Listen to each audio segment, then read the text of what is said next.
মুসলিম জাহানের খাতুল মুসলিমিন আমিরুল মুমিনিন হযরত ওমর রাদিয়াল্লাহু তাআলা আনহু তিনি ঘুরতেছেন গভীর রাত্রে, ঘুরে ঘুরে এক জায়গায় গিয়ে দেখেন মরুভূমির ভিতরে কিছু তাবু, আর একটা তাবুর মধ্য থেকে কান্নার আওয়াজ আসতেছে।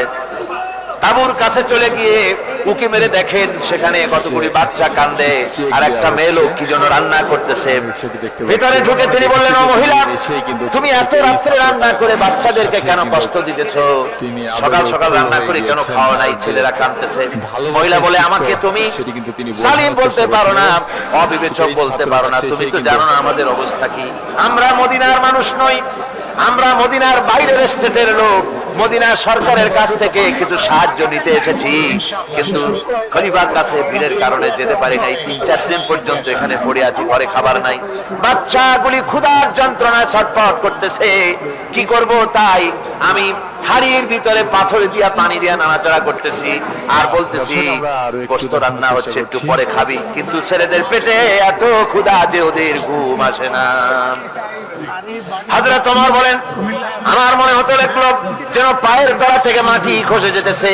হযরত ওমর দৌড় দিলেন, বললেন, মা অপেক্ষা করো, দেখি কিছু করতে পারি নাকি। দৌড়ায় বাড়ি গেলেন।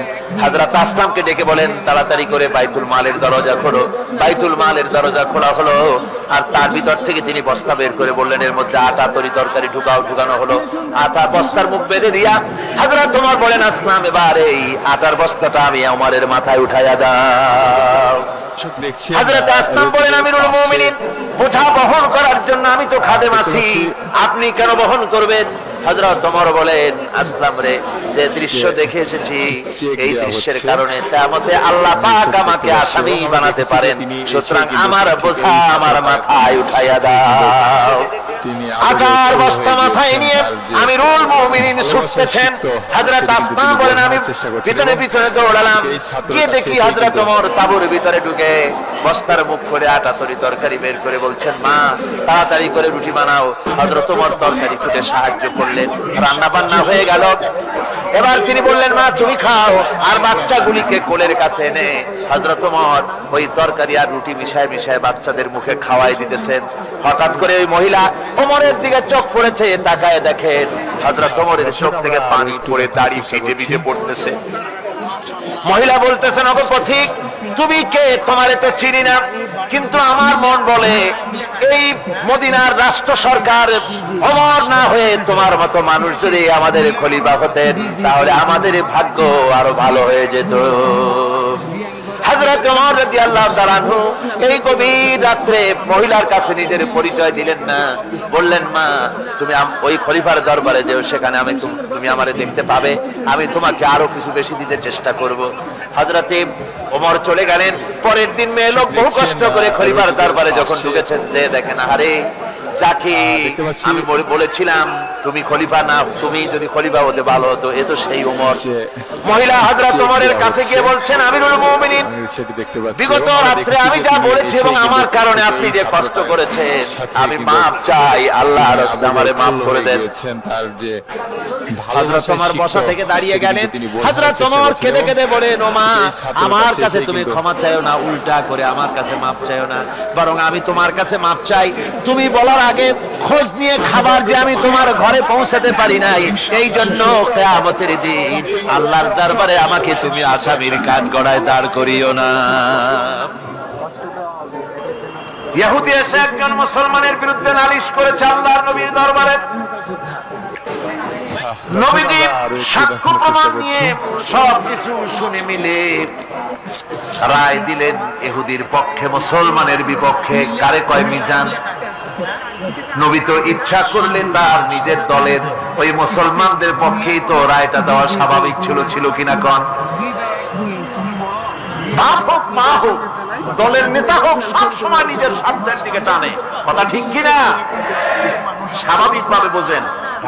চট্টগ্রাম শহরে সবচাইতে বড় সন্ত্রাসী ধরা পড়েছে। পুলিশ বহু পরিশ্রম করে খাগড়াছড়ি থেকে ঘাট ধরে নিয়ে আসছেন রোগীদের পাশে। ঢাকা থেকে টেলিফোন আসছে, দেখতে পাচ্ছি মন্ত্রী বাহাদুরের টেলিফোন। হ্যালো, কে? চিটাগং এসপি বলে হ্যাঁ, চেক আরে দেওয়া ধরছো হচ্ছে। ওই বল্টু মিয়ারে সেটা দেখতে পাচ্ছি এবং আমরা দেখেছি যে তিনি এসেই কিন্তু ঠিক আমার এই দলের লোক তুমি ঠিক পাও নাই? সাথে কিন্তু স্যার অস্ত্র তিনি সূত্র আবেগে ধরছি, উৎফুল্ল হয়ে অস্ত্র গিয়েছেন। সূত্র ছেড়ে দে। তার যে ভালোবাসার সিক্ত সেটি কিন্তু তিনি বোঝানোর চেষ্টা করছেন এবং এই জন্য পৃথিবীর ছাত্রের সাধারণ কাছে এসেই মানুষের কিন্তু কাছে ইনসাফ পাওয়া যায় না, যায়। আল্লাহ পাক বলেন আমি নবীর কাছে মিজান দিয়েছি। সুবহানাল্লাহ। কেমন মিজান দিলাম? নবীজি বিচার করতেছেন, ইহুদির বক্তব্য শুনে মুসলমানের পক্ষে রায় না দিয়া রায়টা দিলেন ইহুদির পক্ষে। মুসলমান বেচারা অসন্তুষ্ট হয়ে গেলেন, তিনি চলে গেলেন হযরত ওমর রাদিয়াল্লাহু তাআলা আনহুর কাছে। কপাল কত খারাপ, একটু দেখানোর চেষ্টা করছি। তার কাছে গিয়ে বলছেন আমিরুল মুমিনিন, তিনি তো তখন আমিরুল মুমিনিন হন নাই, যে বলছেন ভাই ওমর একটা বিচারের সানি করার জন্য আসছি। বলে সানি আসছো আমার কাছে, পয়লা গেছিলা কার কাছে? গেছিলাম মুহাম্মদ সাল্লাল্লাহু আলাইহি ওয়াসাল্লামের কাছে। দেখেন অবস্থাটা, সবকিছু শুনে মিলে আমি মুসলমান চান্দা দেই, জিহাদের পয়সা দেই, সাথে সাথে থাকি, জামাতে নামাজ পড়ি, জিহাদের ময়দানে যাই। বিচারটা আমার পক্ষে না হয়ে রাসূল ইহুদির পক্ষে রায় দিয়ে দিলেন, এটা একটা কথা হইল নাকি? আপনি বিচক্ষণ মানুষ, সবকিছু শুনে মিলে আপনি বিচারটার সানি করে দেন। হযরত ওমর বলেন দেখতে পাচ্ছি বাবাজি অপেক্ষা করো, আমি তোমার বিচারের সানি করতেছি, দাঁড়াও। হযরত ওমর ঘরের মধ্যে ঢুকলেন, তরবারি নিয়ে আসলেন, আমি সেটি দেখতে খামের পাচ্ছি থেকে এবং তরবারি দেখেছি বার যে করে তিনি এসে হযরত কিন্তু ওমর ঠিক বলেন এই ছাত্রটার যেই ব্যক্তি সাথে আল্লাহ কিন্তু নবীর ফয়সালা করার তিনি পর তা আবেগে মানতে উৎফুল্ল পারে হয়ে না, গিয়েছেন। তার তার সানি যে করতে আসে, তার ভালোবাসার ফয়সালা তো সিক্ত এইরকম সেটি করে কিন্তু করে তিনি দিতে বোঝানোর চেষ্টা করছিলেন। হয়। ঠিক এই ছাত্রের কাছে তরবারি এসেও কিন্তু মারলেন, গর্দান পড়ে গেল। এর নাম হচ্ছে মিজান। সাহাবায়ে কেরাম রাসূলের চরিত্রের উপরে, তার কথাবার্তার উপরে, তাদের ভিতরে তিনি বেড়ে উঠেছেন, রাসূলের চরিত্রে তারা কোনো কলুষতা দেখতে পায়নি। সুবহানাল্লাহ পড়ে। একজন রাসূল পাক সাল্লাল্লাহু আলাইহি ওয়াসাল্লাম এক ইহুদির কাছ থেকে ধার করেছিলেন দর্শক আমরা আরো একটু দেখানোর এবং চেষ্টা করছি। নির্ধারিত তারিখে ধারের টাকা পরিশোধ করেছেন। ওই ইহুদি প্রতিমধ্যে একদিন রাসূলকে ধরে বলছেন, মুহাম্মদ সাল্লাল্লাহু আলাইহি ওয়াসাল্লাম তুমি আমার কাছ থেকে যে টাকা নিয়েছিলে টাকাগুলি ফেরত দাও। উনি বলছেন আমি তো টাকা তোমাকে ফেরত দিয়েছি। কয় না আমি টাকা পাই নাই, টাকা ফেরত দাও। হুজুর বলছেন দিয়েছি, আর ও বলছে দাও। এমন সময় একজন সাহাবী এসেছেন, বলছেন হুজুর এখানে কি হচ্ছে? হুজুর বলছেন এই লোকটার কাছ থেকে আমি টাকা নিয়েছিলাম, টাকাটা ফেরত দিয়েছি, তারপরও সে আমার কাছে বলছে না আমি ফেরত দেই। সাহাবী বলছেন হুজুর আমি জানি আপনি তাকে টাকা ফেরত দিয়েছেন। হুজুর বলছেন তা কি করে হয়? আমি যখন টাকা গ্রহণ করি দেখতে পাচ্ছি তখনও তুমি এখানে উপস্থিত ছিলে না, আর যখন আমি টাকা তাকে ফেরত দেই তখনও তুমি তা দেখোনি, তুমি কোন সময় এর সাক্ষী ছিলে না, উপস্থিত ছিলে না। তুমি কি করে বলছো যে আমি তার টাকা ফেরত দিয়েছি? তুমি সাক্ষ্য, এই ছাত্রটা তুমি যে সাক্ষী তার প্রমাণ কি?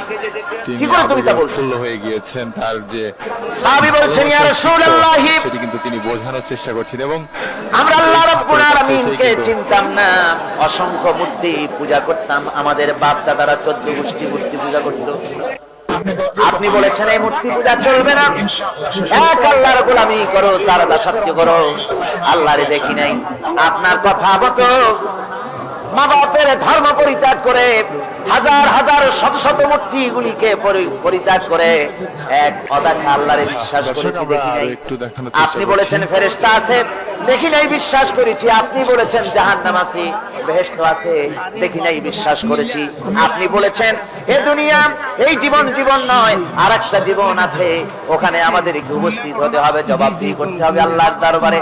দেখি নাই, সাক্ষী পাই নাই, তবুও আপনার কথা মতো বিশ্বাস করেছি। হে আল্লাহর নবী, কোন সাক্ষ্য প্রমাণ ছাড়া শুধুমাত্র আপনার কথা মতো যদি এতগুলি বড় বড় কথা বিশ্বাস করতে পেরে থাকি, তাহলে ইহুদির এই মাত্র কয়েকটা টাকা ফেরত দিয়েছেন, এ কথা কেন বিশ্বাস করব না? অবশ্যই ফেরত দিয়েছেন, কোনো সন্দেহ নেই।